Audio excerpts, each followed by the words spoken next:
Kita nggak bisa memaksa orang lain. Orang mau jangan kekanak-kanakan. Beda partai udah dibikin kayak beda agama. Beda calon dibikin seperti beda Tuhan. Jangan begitu. Tetapi luaslah di dalam hati. Jangan saling bermusuhan cuma gara-gara perbedaan perkara dunia. Di dalam hadis Nabi bilang, at-tajir al-amin as-saduq al-muslim ma'asyuhada yaumal qiyamah. Seorang pebisnis yang amanat, yang jujur, yang muslim. Pebisnis, amanat, jujur, muslim, menjalankan nilai-nilai keislamannya. Maka hari kiamat satu derajat, satu tingkat, satu pangkat dengan para syuhada, dengan orang yang mati syahid. Gemilang Mitra Bangunan. Oke.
Ahlan wa sahlan wa marhaban bihudurikum. Kami ucapkan selamat datang kepada penceramah kita Al-Habib Jindan bin Novel yang alhamdulillah sudah berada di tengah-tengah kita. Meningkat ke acara selanjutnya, yaitu ceramah agama yang mana pada kesempatan kali ini akan disampaikan oleh guru mulia kita Habibun Al-Mahbub Al-Habib Jindan bin Novel. Kepada beliau kami persilakan dengan segala hormat. Sallu ala Muhammad.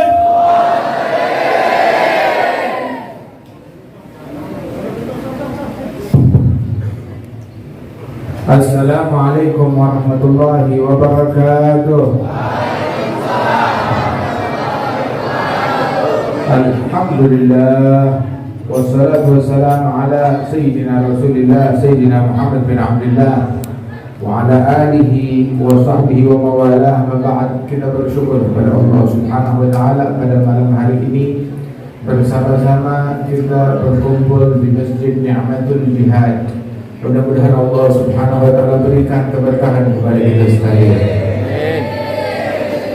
dan Allah Ta'ala jadikan perkumpulan ini perkumpulan yang memberikan anugerah, rahmat, kasih sayang, keberkahan, dan membuahkan peneladanan terhadap Nabi besar Muhammad sallallahu alaihi wa alihi wasallam.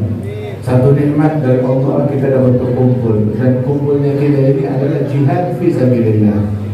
Itu barang siapa yang menyatakan perjalanan menuju ke masjid, barang siapa yang menyatakan bahwasanya hadirnya orang di majlis ilmu, majlis zikir, dan dia katakan itu bukan jihad fisabilillah, faqad naqasa min aqli, maka berarti akalnya ada yang tak beres.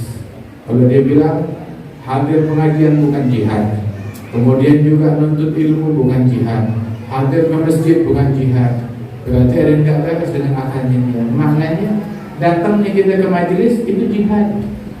Kemudian juga hadirnya kita ke masjid di waktu-waktu salat, terutama untuk salat subuh dan sebelum subuh dah hadir, ada jihad fisabilillah. Dan termasuk juga di dalam menuntut ilmu agama, jihad fisabilillah. Bahkan di dalam hadis Rasulullah Sallallahu Alaihi Wasallam beliau bersabda,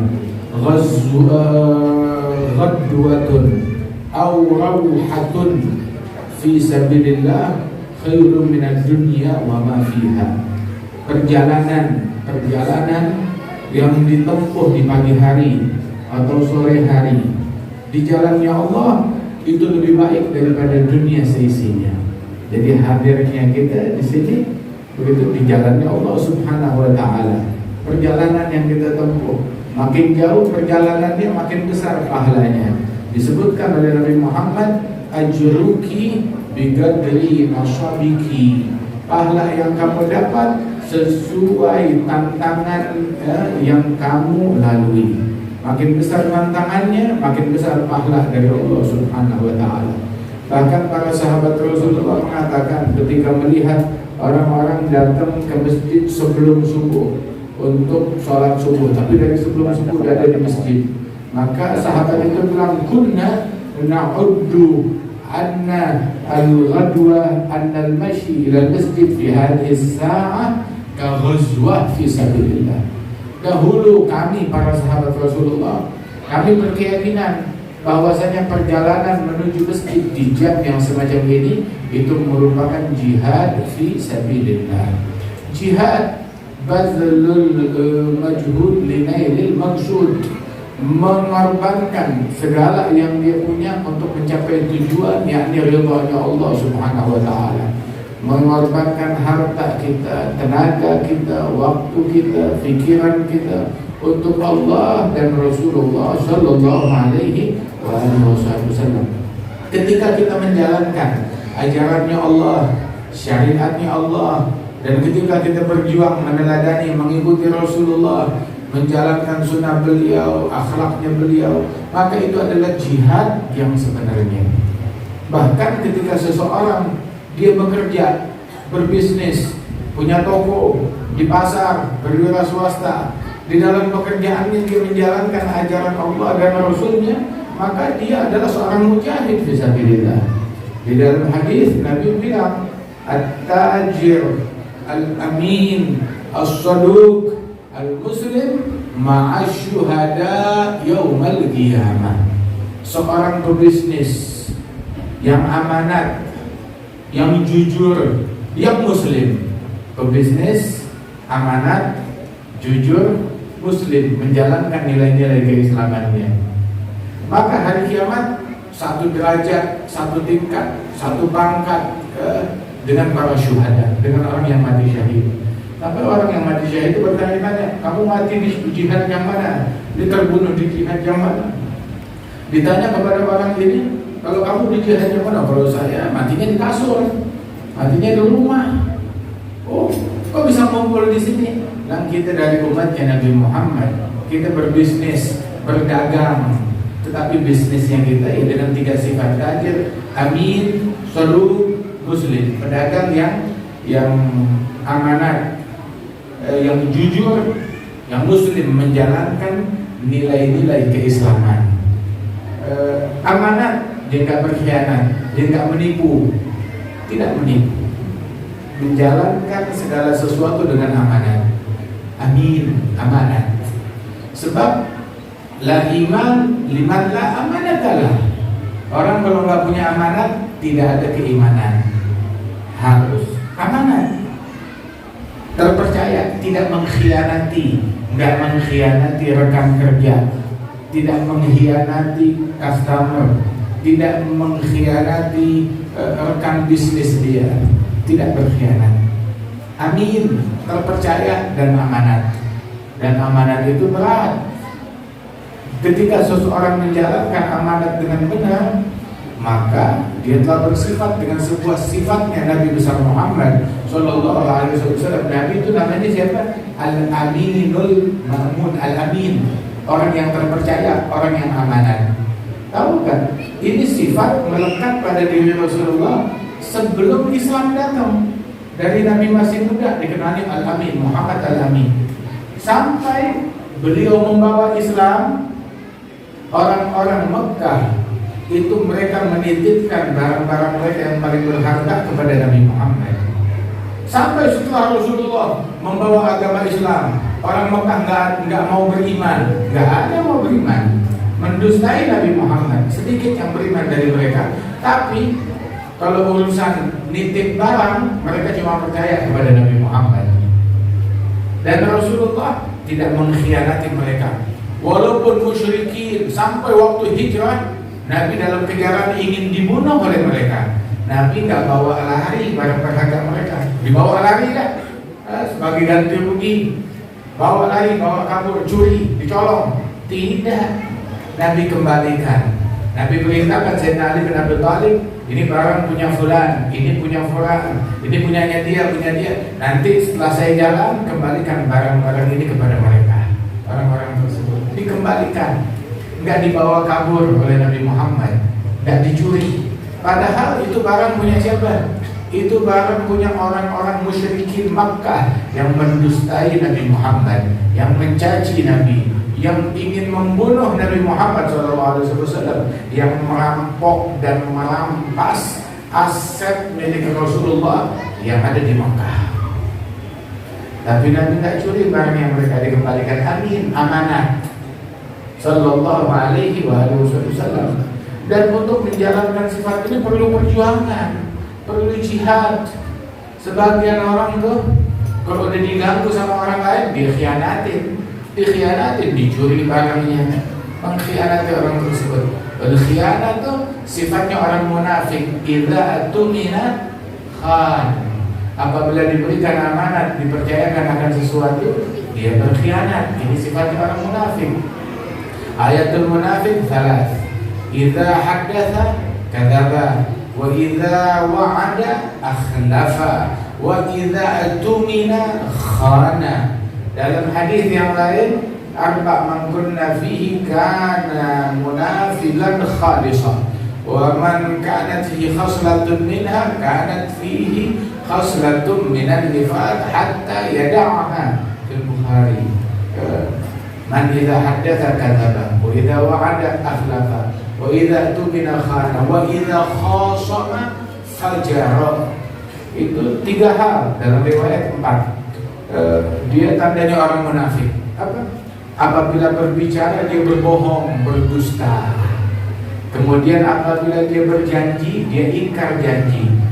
Mana ingkar janji di sini bukan berarti dia udah berjanji mau melakukan sesuatu, tahu-tahu berhalangan, entah sakit atau ada uzur tertentu hingga dia nggak bisa menjalankan. Ini bukan ingkar janji, itu memang apa namanya uzur, aral melintang. Dia terhalang untuk menjalankan. Dia sudah niat ingin menunaikan janjinya, cuma ternyata manusia berkehendak, tapi Allah yang menentukan.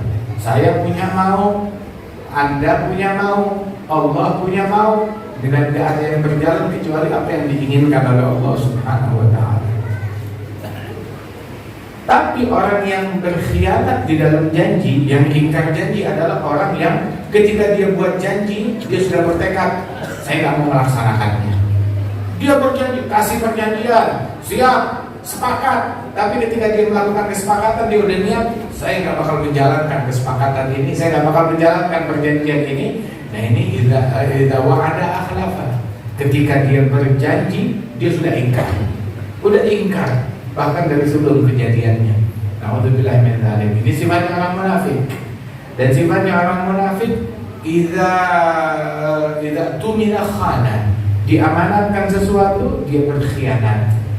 Dikasih amanat, baik amanat itu berupa diamanatkan akan suatu cerita, diamanatkan akan suatu curhatan hati, diamanatkan barang, diamanatkan benda, atau diamanatkan sebuah berita rahasia, maka dia sampaikan kepada orang-orang. Ada khianat. Termasuk juga bentuk khianat adalah Nabi bilang al-majalis bil amanah. Majelis itu harus ada amanat. Apa yang ada di majelis?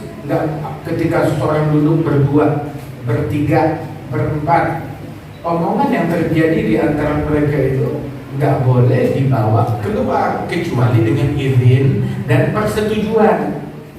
Orangnya setuju atau nggak apa-apa, ya boleh. Termasuk juga salah satu bentuk amanat, nggak moto-moto, tidak memfoto isi rumah orang lain, ya, dan tidak memfoto orang lain kecuali dengan izin atau direstui, ya, disetujui. Orang dulu tuh kalau sampai mau foto, mau ambil gambar, mereka izin terlebih dahulu. Kalau memang udah diizinkan atau memang udah sesuatu kebiasaan yang memang ya diizinkan, ya silahkan aja, udah disetujui. Tapi kalau tidak, ya minta izin terlebih dahulu. Minta izin, nggak sembarangan. Apalagi memfoto orang lain, memfoto isi rumah orang, itu harus amanat. Al-majalis bil amanah.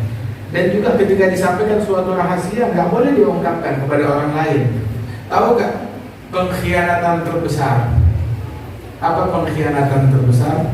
Pengkhianatan terbesar bukan pengkhianatan apa nih yang PKI apa G30S, pengkhianatan PKI. Dahsyat gak tuh? Besar gak tuh? Ternyata ada yang lebih jahat, yang lebih besar daripada pengkhianatan PKI. Ada? Iya. Itu akbarul khianat. Khianat, bentuk pengkhianatan yang terbesar adalah ketika suami menyampaikan sesuatu kepada istrinya, atau sesuatu yang terjadi antara suami istri pribadi antara mereka, tahu-tahu hal pribadi tersebut diceritakan kepada orang lain. Maka ini adalah pengkhianatan yang terbesar, lebih jahat daripada pengkhianatan PKI. Ini pengkhianatan yang terbesar, akbarul khianah. Ketika pasangan suami istri menceritakan hal-hal personal, hal-hal pribadi yang terjadi antara suami dan istri. Suami ngomong apa kepada istrinya, atau kejadian yang terjadi antara mereka yang sifatnya personal, pribadi, tahu-tahu disampaikan keluar yang menjadi omongan. Oh, saya nggak ada masalah, sekarang nggak ada masalah. Tetapi ketika timbul perselisihan antara suami istri, ketika ada masalah di pengadilan, wah, dia cerita begitu, bongkar aibnya orang, bongkar aibnya bekas suami atau bekas istri. Hatta haram, merupakan pengkhianatan yang terbesar. Walaupun dengan istilah curhat, ya, istilah konsultasi, ada haram, termasuk pengkhianatan yang terbesar. Idza tuminakhan, apabila diamanatkan dia khianat. Nah, khianat yang terbesar, khianat yang kecil aja hina, apalagi khianat yang terbesar. Zaman sekarang amanat adalah benda yang langka, jarang orang yang amanat. Kemudian juga ada lagi sifat yang keempat yang dimiliki oleh orang munafik. Idza khasama fajar, ketika berselisih dengan orang lain, maka dia bersikap fujur. Tahu fujur? Fujur itu melakukan hal yang haram, tindakan yang haram, ucapan yang haram, baik perkataan, perbuatan yang haram. Artinya kalau udah sengketa, udah berselisih sama orang, beda pendapat sama orang, dikatain tuh orang, dicaci orang tersebut, dia gosipkan, dia fitnah, dia provokasi massa terhadap orang tersebut. Tidak khosama fajar, atau dia pukul, diambil haknya orang tersebut. Kalau berbeda pendapat dengan orang lain, berselisih dengan orang lain, bermusuhan dengan orang lain, maka tidak segan-segan untuk melakukan tindakan atau ucapan yang haram kepada orang tersebut. Ini cirinya orang munafik. Kalau beda sama orang, gak usah ribut, gak usah berantem. Kita hidup ini memang di muka bumi selalu ada perbedaan, ya kan? Bahkan antara adik kakak nggak selalu sama, pasti ada perbedaan. Cukup perbedaan yang terbesar, perbedaan antara suami istri, ya kan? Suami laki-laki, istri perempuan, beda. Iya kan? Nggak sama. Begitu. Perbedaan. Tetapi perbedaan bukan berarti kebencian dan permusuhan. Suami istri beda, akan tetapi kasih sayang satu sama lain, cinta dan satu sama lain.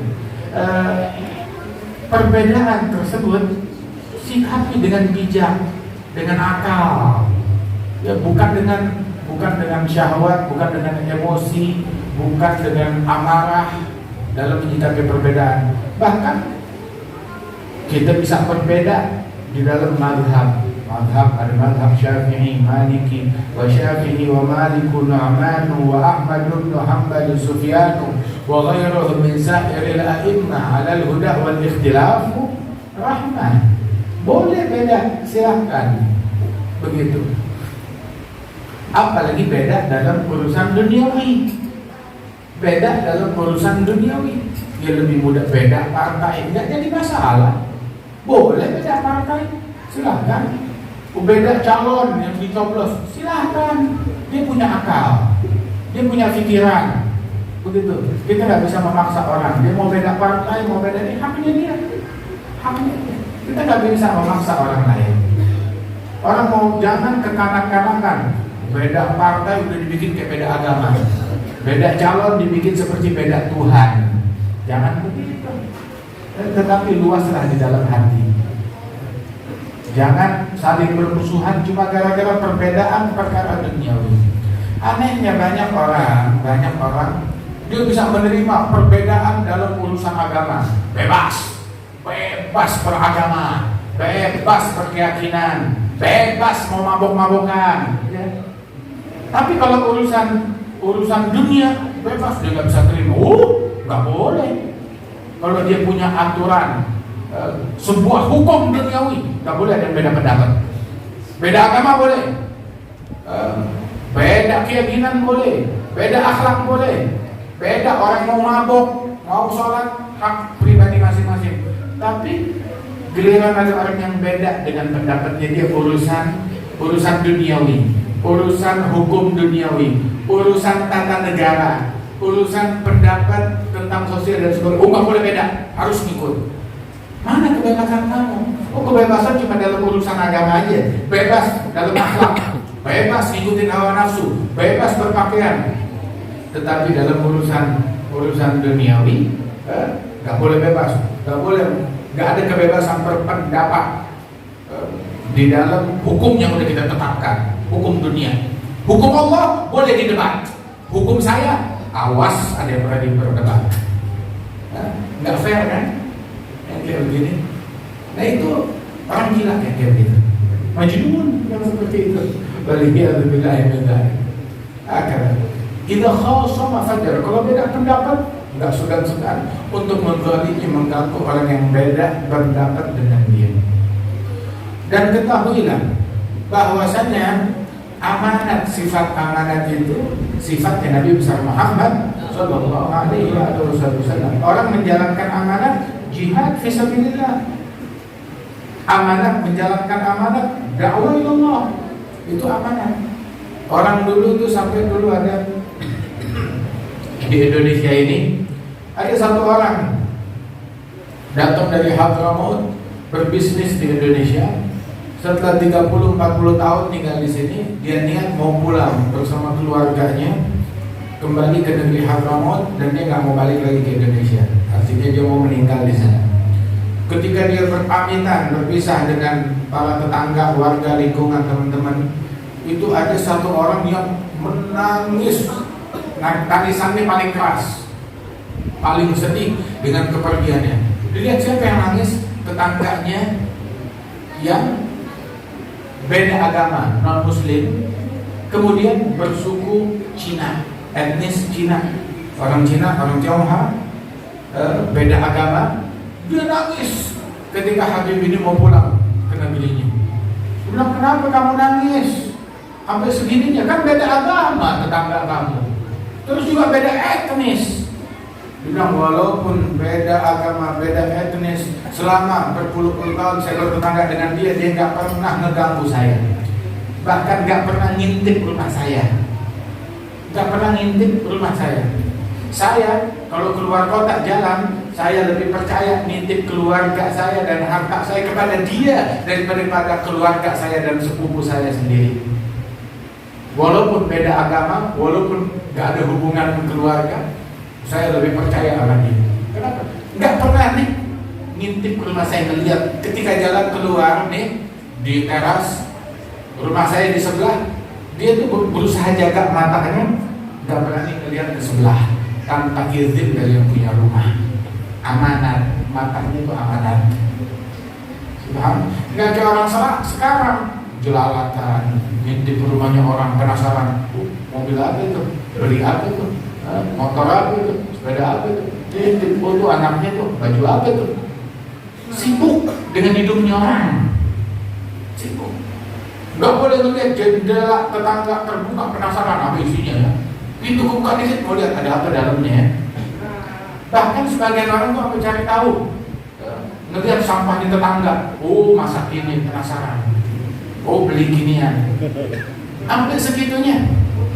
Nah orang yang kayak begini nih nggak punya kehidupan, sibuk sama hidupnya orang. Yang sibuk sama hidupnya orang adalah orang yang nggak punya kehidupan, sehingga dia sibuk sama hidupnya orang, sibuk sama liburannya orang lain. Emang dia nggak punya liburan. Subhanallah, kesian hidupnya sibuk sama begituan. Amanat, jangan kita penasaran sama hidupnya orang lain. Mau apa? Mau bantu, mau tolong? Kagak, cuma sekedar pengen tahu doang. Kalau orang dulu tuh cari tahu kepada tetangga dan lingkungan, dipanggil anak itu sini, sudah makan belum? Sudah, oh yaudah. Atau ditanya, sudah makan belum? Belum. Loh kenapa? Nggak ada makanan. Masuk ke rumahnya, dibawa makanan, kirim ke rumah tetangganya. Bukan cuma sekedar penasaran doang, tapi penasaran karena mau tolong, karena mau bantu. Di dalam hadis Rasulullah SAW bersabda, wallahi la yu'min man bata syab'an wa jaruhu ila jambihi jaya'. Man nama syab'an wa jaruhu ila jambihi jaya'. Demi Allah tidak beriman orang yang tidur di malam hari dalam keadaan kenyang, tetangganya di sebelah rumahnya kelaparan. Tidak beriman. Sampai Imam Syekh Abdul Wahab Alwi ratusan tahun yang lalu dia keliling ke rumah tetangganya, nanya, ada makanan di rumah kalian? Ada makanan di rumah kalian? Ada, beras cukup, gandum cukup, lauk cukup, ada. Dicek semuanya. Dan bukan cuma sekedar nanya, dikirim bantuan, kirim. Sampai itu tetangganya sampai malu. Saking malunya gitu ketika nggak ada makanan, nggak berani bilang kepada Imam Abdul Wahab Ali. Sampai ditanya, kamu ada makanan nggak? Ada. Taunya ditungguin malam, nggak ada suara, nggak ada bunyi orang masak. Kayak penggorengan tuh, nggak ada asap ngumpul, nggak ada bau masakan. Disamperin. Jangan bohong. Ada makanan enggak? Enggak ada. Kenapa enggak ngomong? Dibawa dari rumahnya dikasih. Dia berbagi. Sampai segitunya. Sekali itu tetangganya sampai malu. Akhirnya dia ngegoreng. Enggak ada makanan tapi ngegoreng. Ngegoreng apa? Ngegoreng pasir sama kerikil biar ada bunyinya, nyaring. Ada kerikil. Imam Abdul Wahab oh masak. Alhamdulillah. Besokannya ketemu sama anak dari tetangga tersebut, anak kecil kan jujur. Dulu anak kecil jujur, nggak tahu sekarang. Tanya sama tuh anak, semalam masak apa? Ramai banget. Enggak masak apa-apa. Itu bunyi apa tuh penggorengan? Api nyala, goreng kerikil. Dengan gitu faham. Oh, disamperin, digedor yang punya rumah. Haram kamu menipu saya kayak begitu. Itu haram. Kenapa dia bilang? Saya kalaupun saya nggak ada makanan, ayo kita berbagi sama-sama. Apa yang saya punya kita bagi sama-sama. Jangan diem aja. Saya nggak mau masuk dalam ancaman Rasulullah dianggap orang yang nggak beriman, tidur di malam hari tetangga aja kelaparan. Nah, penasaran itu kayak begitu loh. Bukan karena hidupnya orang. Tetap penasaran. Sampai status orang di handphone dicek satu persatu. Wah, begitu. Orang tahu sekarang tuh, wah, lagi berantem nih sama suaminya. Tahu dari status. Oh, lagi berantem sama suaminya. Begitu. Oh, ini belum pulang nih lakinya. Oh, istrinya kabur dari rumah. kabar dari statusnya mereka. Ada khianat, pengkhianat yang kayak begitu. Istri yang khianat, suami yang khianat, dan dia melakukan hal yang seperti itu. Walaupun bentuk ditaruh emoji orang nangis keluar air mata, khianat, pengkhianatan yang terbesar. Mau ngapain? Sampai sebagian orang juga yang tidak punya kerjaan, udah kerjaan itu dia buka statusnya orang, oh lagi makan gado-gado, oh makan di restoran, oh makan ikan asin, oh lagi ngopi, oh lagi lagi kena macet, sibuk begitu sama statusnya orang dilihatin satu persatu. Coba dia belum buka Quran dia, belum buka wirid dia, belum baca ratib, tapi dibaca status orang satu persatu. Kesian, nggak punya kerjaan, nggak punya kehidupan. Emang pahalanya baca status orang berapa sih? Berapa pahala? Oh, khairun minad dunya wa ma fiha, lebih baik dari dunia seisinya. Baca status orang khairun minad dunya wa ma fiha. Begitu. Nah, yang ada raka'atul fajri khairun minad dunya wa ma fiha. 2 rakaat qabliyah subuh lebih baik dari dunia seisinya. Hadir majlis khairun minad dunya wa ma fiha, lebih baik dari dunia seisinya. La an aqula subhanallah alhamdulillah wa la ilaha illallah Allahu akbar alhaq ilayya mimma tala'at alaihi syams. Saya mengucapkan kalimat subhanallah alhamdulillah la ilaha illallah Allahu akbar lebih saya sukai dari semua benda di muka bumi yang disinari oleh cahaya matahari. Begitu kata Rasulullah sallallahu alaihi wasallam. Amanah, jangan khianat. Nah, ini juga dalam rumah tangga, jihad fisabilillah, perjuangan di dalam rumah tangga untuk menjaga diri amanat. Istri jaga amanat, suami jaga amanat. Jangan buka saling membongkar, menceritakan aibnya dia kepada tetangga. Laki gue begini, istri saya begini. Gak usah buka-buka yang kayak begitu. Haram untuk menyampaikan hal yang demikian. Apa yang terjadi di dalam suami istri, baik itu omongan ataupun juga perbuatan ataupun sikap dari suami ataupun dari istri kita. Masya Allah. Itu yang diajarkan oleh Rasulullah Sallallahu Alaihi Wasallam. Terus juga dikatakan bahwasanya pedagang amanat, jujur, jangan berbohong, bohong dengan harga, begitu. Ataupun juga dia belinya harga sekian, dia bilang, oh saya belinya sekian, sumpah belinya sekian, padahal dia bohong. Pakai sumpah lagi bohongnya. Nah, pedagang yang amanat, yang jujur, al-muslim menjalankan nilai keislaman. Tahu menjalankan nilai keislaman? Waktunya sholat, waktunya ibadat, menjalankan nilai keislaman. Nggak buka-bukaan aurat. Mau berbisnis silakan. Wanita mau boleh. Siti Khadijah juga berbisnis, tapi nggak pakai buka-bukaan aurat, nggak pakai salaman dengan yang bukan muhrim.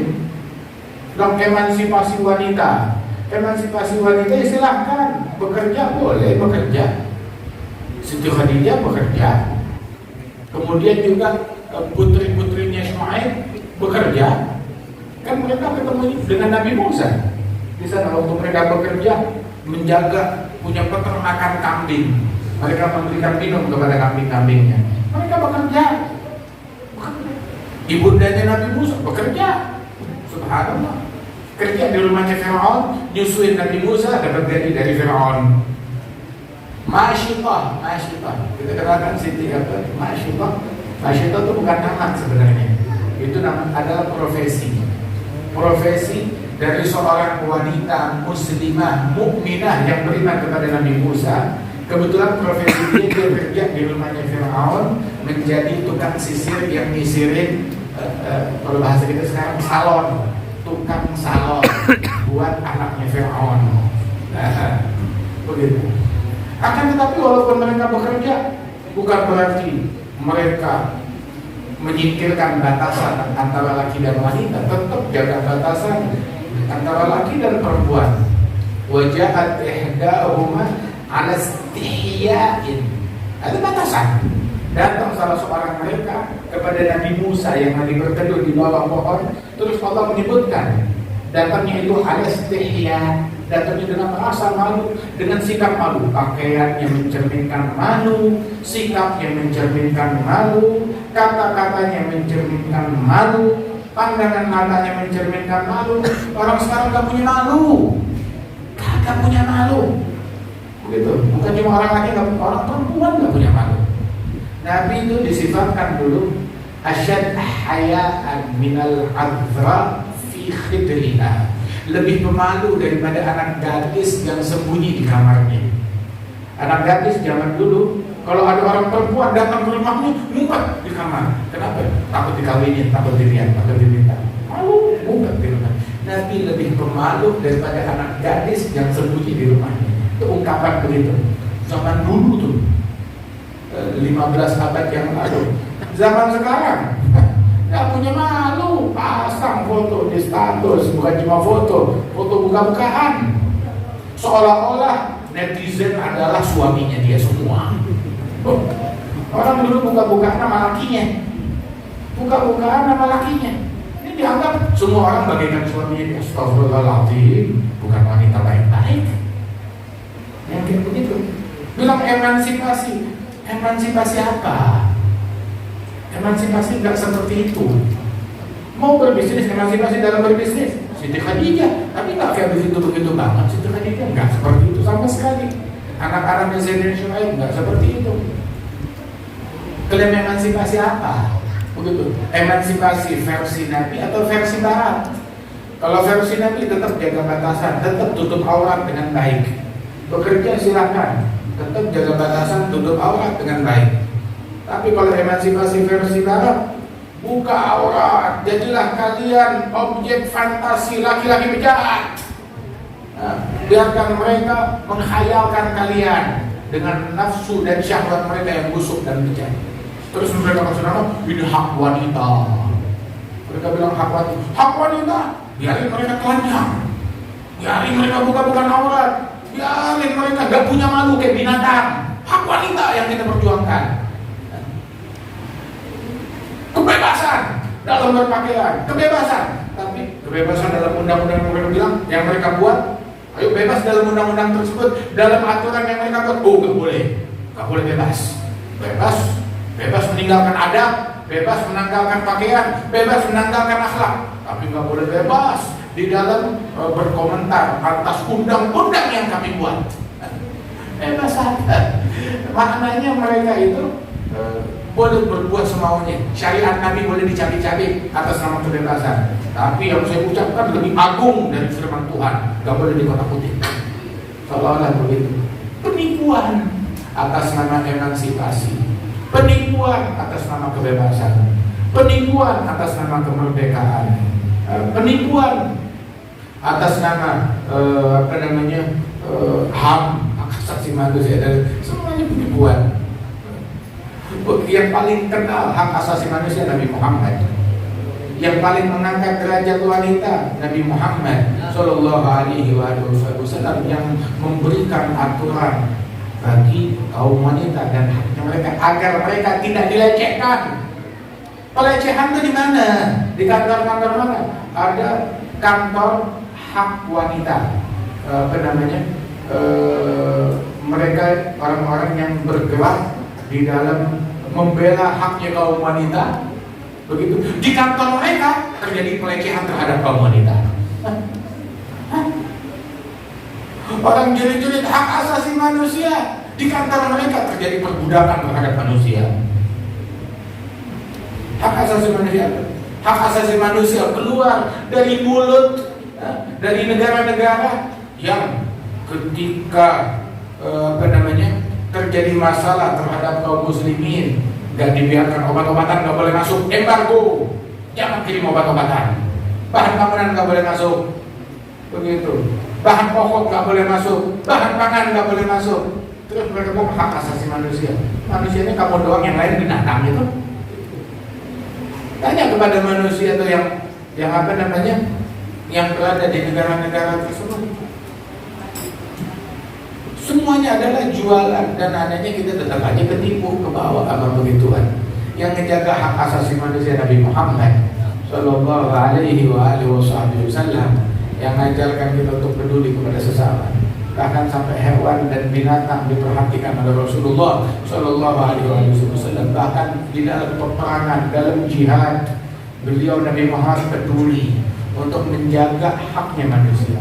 Nabi bilang dalam berjihad, jangan bunuh orang wanita, jangan bunuh anak-anak kecil, jangan bunuh pendeta yang lagi ibadat di kuilnya, jangan bunuh orang-orang yang ada di pasar yang gak punya sangkut pautnya dengan peperangan ini.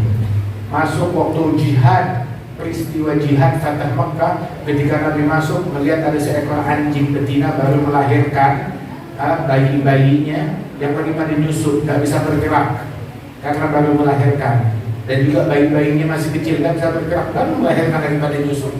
Dalam proses jihad, lagi jihad, melihat ada kambing betina lagi nyusuin, melihat pasukan sahabat itu anjing gusar, maka Nabi perintahkan sahabat turun dari kudanya, jaga di situ, suruh pasukan menjauh agar anjing ini nggak gusar dan nggak ketakutan. Ingin memberikan rasa aman kepada seekor anjing yang lagi jihad. Nabi Muhammad lagi jihad. Jihadnya Nabi membawa aman kepada siapa anjing, apalagi kepada manusia, apalagi kepada muslimin. Ada orang mengklaim jihad yang dibunuhin muslimin. Jihad, Allahu Akbar, ledakin masjid. Jihad, Allahu Akbar, begitu nembakin orang-orang lagi sholat Jumat. Takbir Allahu Akbar, jihad, sambil ngatain orang Islam dikata-katain. Jihad apaan? Membunuh secara senjata, ngancem orang Islam. Itu bukan jihad, itu jihad. Itu bukan jihad, itu namanya jahat. Bukan jihad. Nabi Muhammad yang mengajarkan kejahatan, tapi jahat yang demikian tersebut bukan jihad di jalan Allah Subhanahu wa taala. Jihad ikut caranya Nabi. Jihad berucap seperti ucapannya Nabi. Bukan ucapan setan dikasih label jihad. Bukan perbuatan iblis dikasih label jihad. Bukan perampokan dikasih label jihad. Bukan tindakan pidana dikasih label jihad untuk menarik simpati massa. Bukan rakus kekuasaan dikasih label jihad. Berebut tahta, berebut kursi dikasih label jihad. Bahkan hatta membunuh muslimin sambil takbir, dibunuhin orang muslimin. Penistaan terhadap takbir. Takbir dipakai buat membunuh muslim, haram. Penistaan, ngebunuh muslim haram, apalagi ngebunuhnya pakai takbiran. Memang ini hewan kurban yang mau dipotong mana? Muslim. Waliyahzubillah min dzalik, hal yang semacam ini. Membunuh muslim atau merampok, ngambil harta muslim lain sambil takbir, haram. Merusak barang muslim, barang muslimin, barang orang dirusak, hancurin mobil, bakar mobil sambil takbir, Allahu Akbar, haram. Itu barangnya orang dirusak sambil takbiran. Kamu penista takbir, bukan mengagungkan Tuhan, tapi kamu pakai cara setan, dikasih bedok atas nama Tuhan. Penista takbir yang macam begini. Sama kayak orang takbiran sambil dibuang air besar di kampus, takbir Allahu Akbar, Allah. Penista takbir yang kayak begini. Melihat itu tidak menarik. Mencaci sesama muslim, terus takbir, katain dia takbir, fitnah dia takbir, haram. Nggak kayak begitu. Ajaran Rasul nggak seperti itu. Ni'matul jihad, sebaik-baiknya jihad adalah kita ajarkan anak kita dengan adab yang baik, dengan akhlak yang luhur, dengan ilmunya Rasulullah Sallallahu Alaihi Wasallam. Mau jihad ikutin cara Nabi, bukan jihad pakai cara setan. Jihad pakai kerudung yang benar. Teriak jihad kaum wanita ini nggak pakai kerudung. Jihad apaan? Takbir jihad, begitu. Tapi giliran hajatan joget-jogetan, bikin orkesan, jihad apa? Jihad apa? Enggak begitu. Jihad akan tetapi apa namanya, di handphonenya pornografi. Jihad apa yang semacam itu? Jihad salaman dengan yang bukan muhrim. Jihad apa? Itu jihad di jalan setan, bukan di jalan Allah Subhanahu wa ta'ala. Ya, mudah-mudahan Allah Ta'ala jadikan kita mujahid yang sejati. Ayo kita berjihad. Ya, mulai malam ini jihad, jangan kalah sama setan. Jangan kalah dengan setan. Jangan kalah dengan nafsu. Berjihad malam ini. Bangun malam tahajud. Itu orang yang bangunnya habis azan subuh baru bangun, itu dikencingin sama setan. Jihad apa kalau dikencingin setan? Setan punya kekuasaan mutlak di rumah kita, sampai saking sombongnya semaunya, sampai penghuni rumah dikencingin kupingnya mereka, dikencingin oleh syaitan. Jihad apa? Buat orang yang macam begini. Aku jihad tiap malam dikencingin setan. Jihad subuhnya telat. Jihad apa? Sampai begini. Jihad pergi ke masjid, bangun sebelum subuh, sholat jamaah, berinfak bersedekah, tutup aurat, birrul walidain, sambung silaturahmi, jaga mulut, jangan mencaci, jangan memaki, jangan bergosip, jangan mengumpat, amanat, jangan khianat, jangan mencuri, jangan ngambil tanah orang, jangan ambil barang orang, jangan mencuri barang orang lain. Ada jihad yang sebenarnya di jalan Allah Subhanahu wa taala. Mudah-mudahan Allah taala jadikan kita orang-orang yang berjuang yang sejatinya di jalan Allah Subhanahu wa taala. Dijauhkan kita dari bala, dijauhkan kita dari musibah. Allah taala bersatukan umat Islam dalam keridhaan, dan Allah taala berikan pertolongan kepada bangsa kita, kepada negeri kita, dan pemimpin kita dibimbing oleh Allah taala, ulama kita dibimbing oleh Allah taala, tokoh masyarakat kita dibimbing oleh Allah taala agar bisa memberikan manfaat kepada umat Islam dan menjadikan kita muslimin yang paling manfaat bagi muslimin, yang paling berkah bagi muslimin lain. Dan Allah taala memberikan kesembuhan, yang sakit disembuhkan oleh Allah taala, yang punya hajat dikabulkan hajatnya oleh Allah taala, dijauhkan kita dari bala dan dari musibah. Dan insyaallah majelis yang semacam ini tetap makmur, tetap berkah. Masjid ini makin makmur, makin berkah. Dan semua mereka yang punya andil di dalam terwujudnya acara ini diberikan keberkahan oleh Allah taala, khusus warga dan lingkungan dan para asatidzah, para tokoh masyarakat. Amin ya rabbal alamin. اللهم اجعل جمعنا هذا جمعا مرحوما تفرقنا من بعده تفرقا معصوما ولا تجعل فينا ولا منا معنا شقيا ولا محروما برحمتك يا ارحم الراحمين وجودك يا جود الاجودين. وصلى الله على سيدنا محمد النبي الامي وعلى اله وصحبه وسلم واخر دعوانا ان الحمد لله رب العالمين. بسر الفاتحه. اعوذ بالله من الشيطان الرجيم.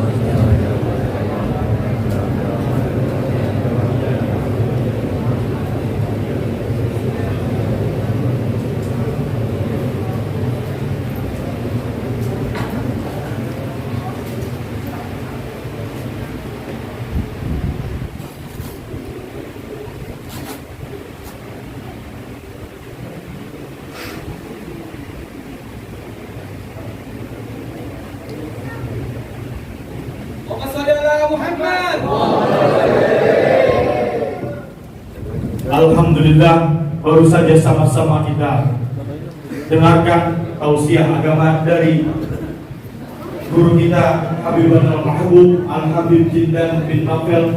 Kita doakan semoga beliau selalu senantiasa dilimpahkan nikmat panjang umur, selalu senantiasa dilimpahkan nikmat sehat walafiat.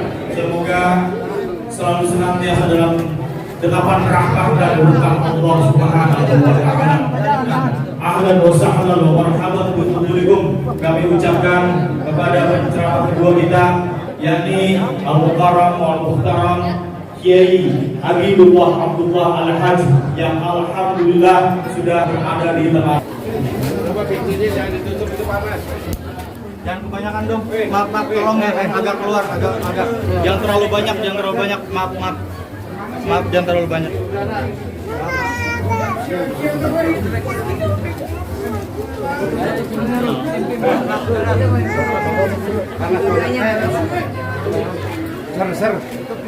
Ser. Panasan. Udah cukup.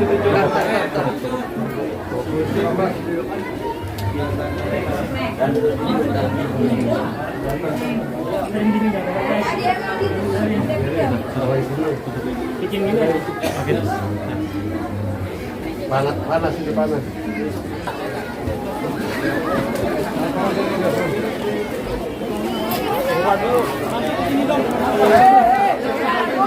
Tahan dulu, bacor deh.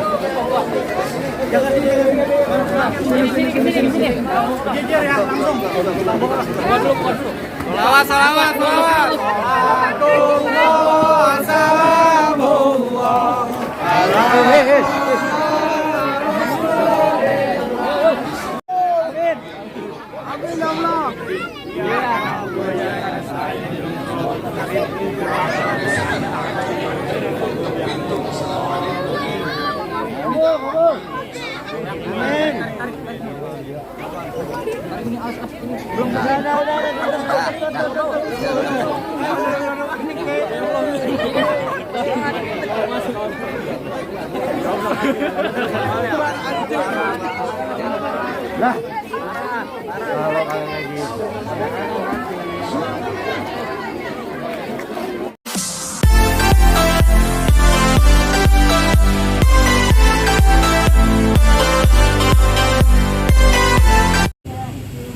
Tim dapur sudah mempersiapkan masakannya.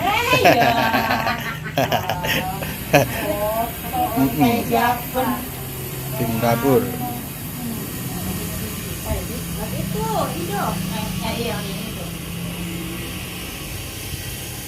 Jengkol timun sudah siap.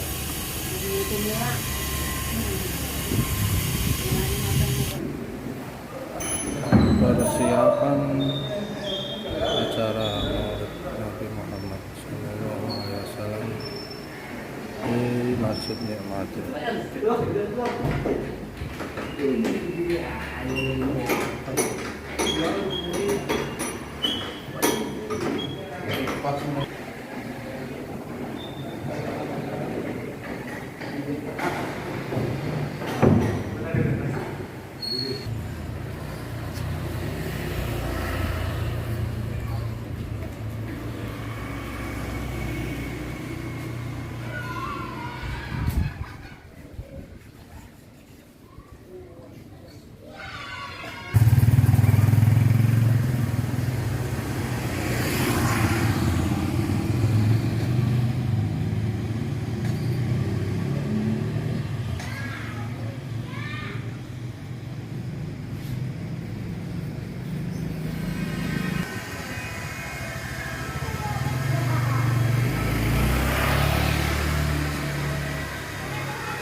Acara selanjutnya yaitu pembacaan kisah oleh kedua Nabi Muhammad Sallallahu Alaihi Wasallam yang mana pada kesempatan kali ini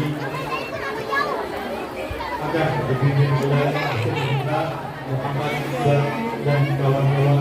Kepada beliau kami silakan dengan segala hormat.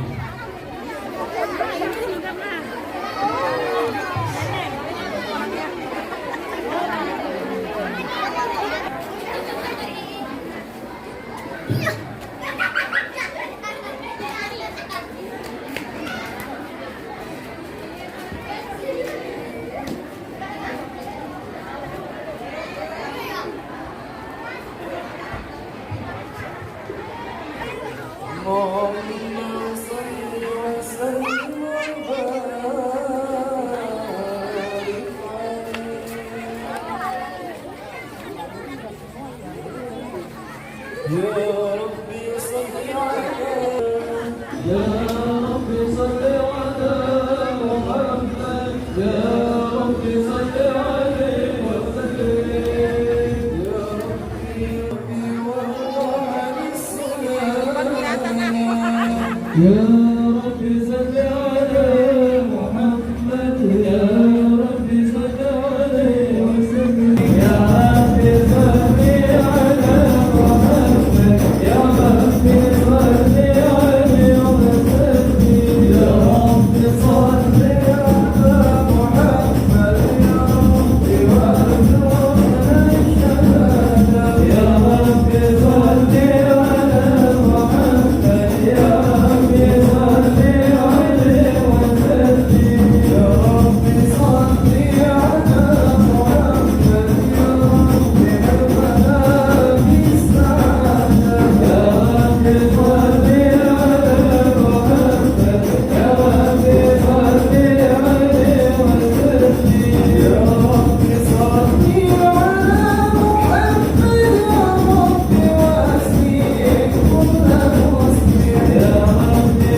اللهم صل وسلم وبارك.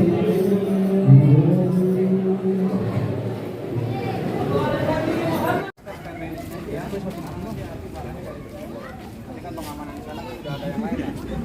Dari sana udah ada yang lain kan ya. Yang penting kita posisi untuk maju aja.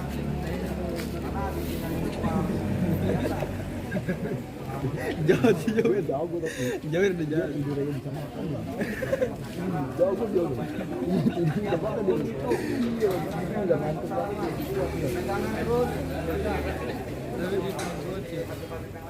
Itu saja orang dari saya.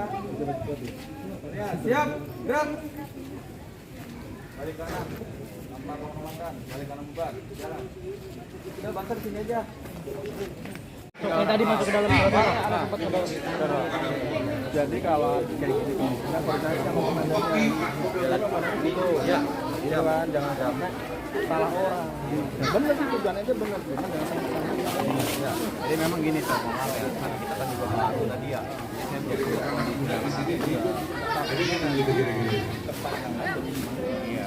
Ikan pagi terus pulang perang.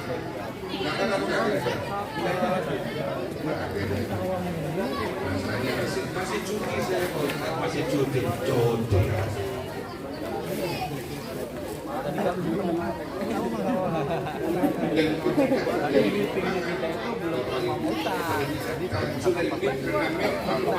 Tahu siapa yang harus Tertutup dari tertutup pasir ketutupan pasir.